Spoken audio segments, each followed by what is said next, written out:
Salut, je suis Sean Curtis, alias Vulcain, et vous êtes sur Terra Adventum. Sans plus tarder, commençons cette 7e vidéo de décryptage de Voyage au centre de la Terre de Jules Verne, avec les chapitres 15 et 16.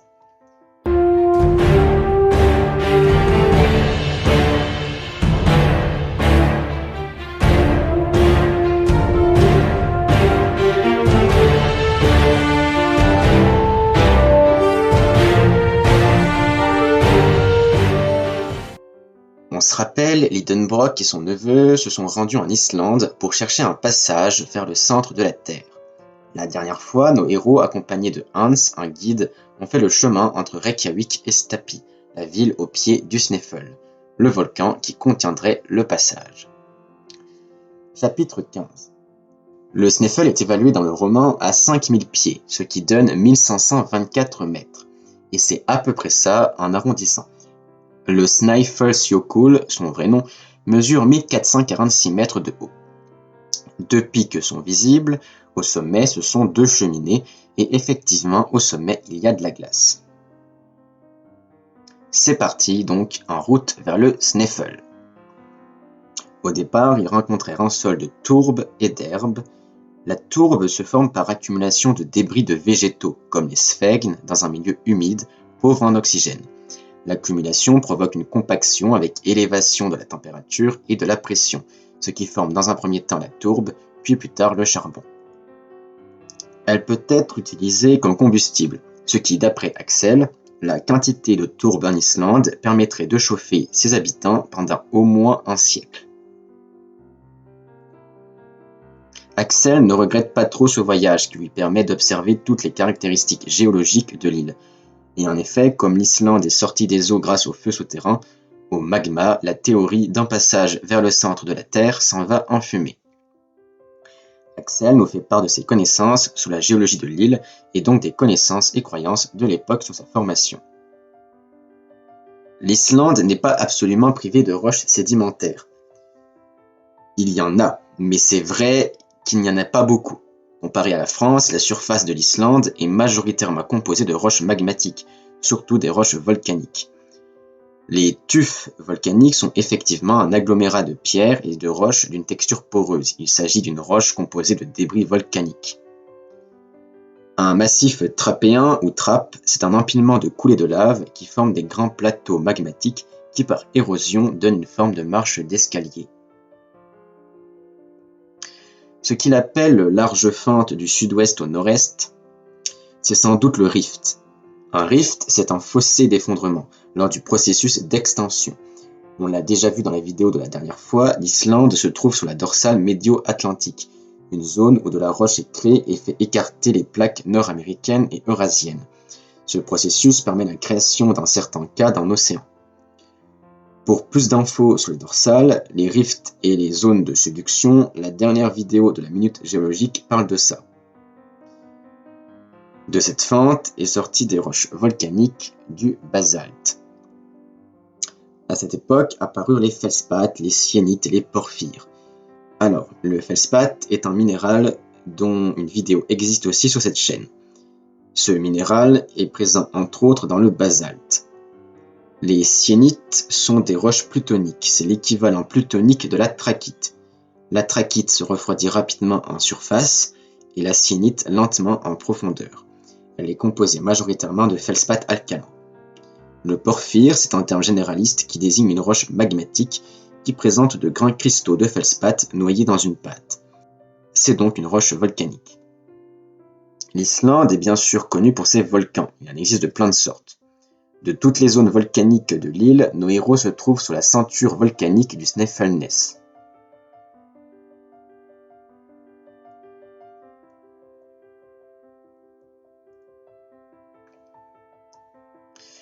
Axel, en se rappelant tout ça, confirme son hypothèse de l'impossibilité d'une expédition, car sous leurs pieds, il doit y avoir du magma, alors comment faire pour l'éviter? Revenons à notre ascension du volcan. Le guide place des amers, c'est-à-dire des points de repère pour indiquer la route lors du retour. Attention, spoil d'Axel, ces repères ne serviront pas. pourquoi? Ces repères vont-ils disparaître? Nos héros ne vont-ils pas passer par là lors du retour? Vont-ils tous mourir dans les entrailles de la Terre? Pour le savoir, abonnez-vous pour ne pas rater les prochains épisodes. Au bout de 3 heures de marche, ils arrivèrent seulement à la base de la montagne. Un peu de repos et c'est parti pour la véritable ascension qui est épuisante et dangereuse car le terrain est meuble, rien ne lie les roches. Et en plus la pente est à certains endroits évaluée à 36 degrés. 1 heure plus tard, heureusement, le terrain est plus praticable car il y a une sorte d'escalier. Escalier de 2000 marches. Ils sont maintenant à une altitude de quasi 1000 mètres. Il ne leur reste plus que 500 mètres de dénivelé à faire. À cette altitude, la neige est présente car la limite des neiges éternelles est dépassée. Il fait froid, le vent souffle de toutes ses forces, Axel est épuisé. Lidenbrock décide alors de s'arrêter pour se reposer, mais Hans, le guide, refuse en disant « Ovanfor », qui veut dire au-dessus, plus haut, car il y a un mistour, qui est apparemment une sorte de tornade composée de débris de roches, de sable et de poussière.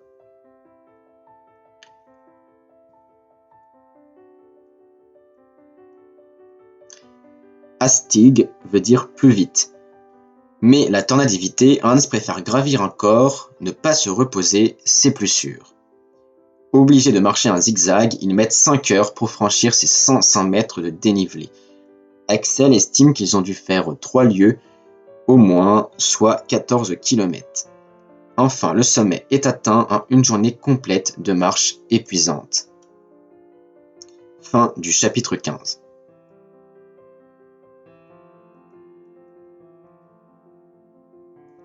Chapitre 16. On ne peut pas s'étonner qu'Axel fait là une de ses meilleures nuits. Le lendemain réveillé, il observe le paysage qu'il domine, plongeant ainsi dans une prestigieuse extase, oubliant qui il est.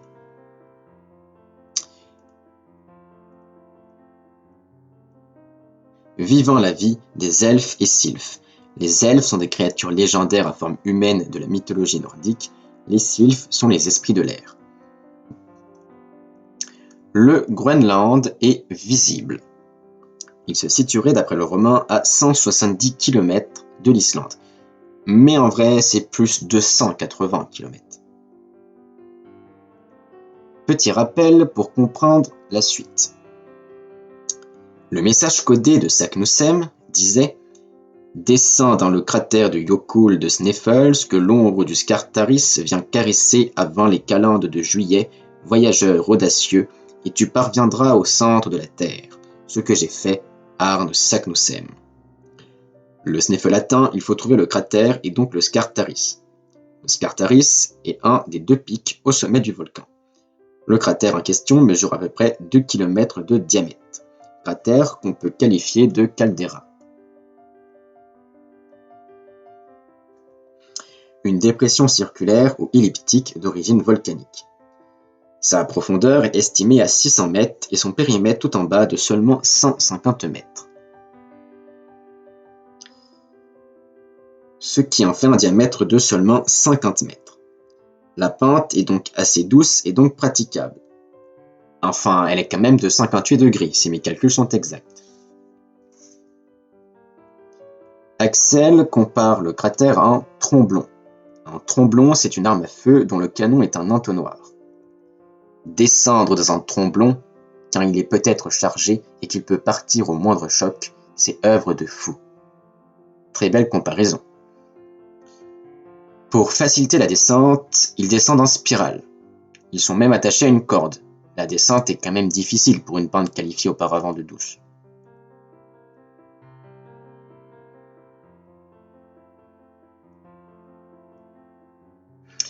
À midi, ils sont dans le creux du cratère.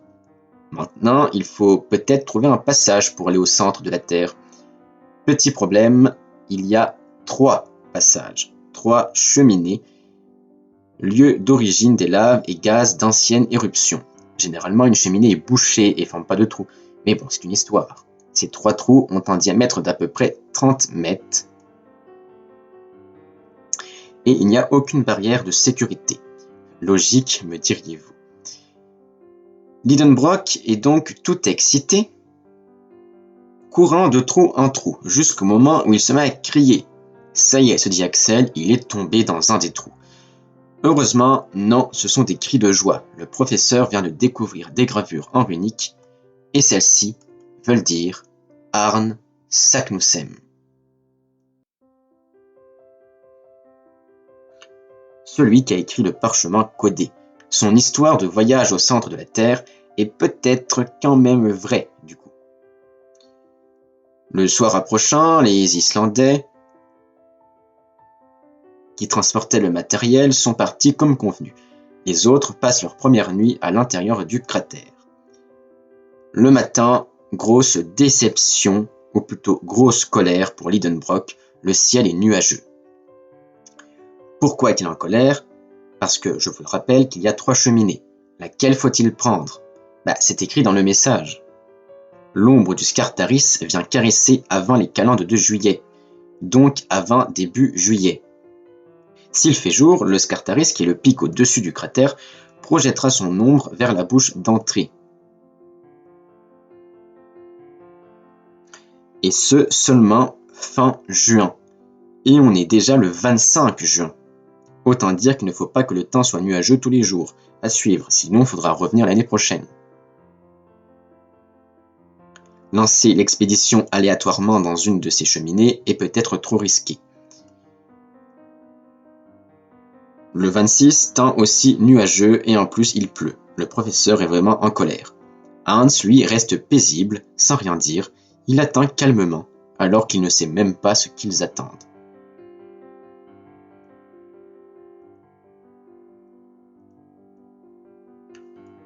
Le 27, toujours pas de soleil. Heureusement, le 28, le soleil enfin. L'antépénultième, c'est l'avant-avant-dernier jour. À midi, l'ombre touche une cheminée, celle du centre. C'est là, au centre du globe.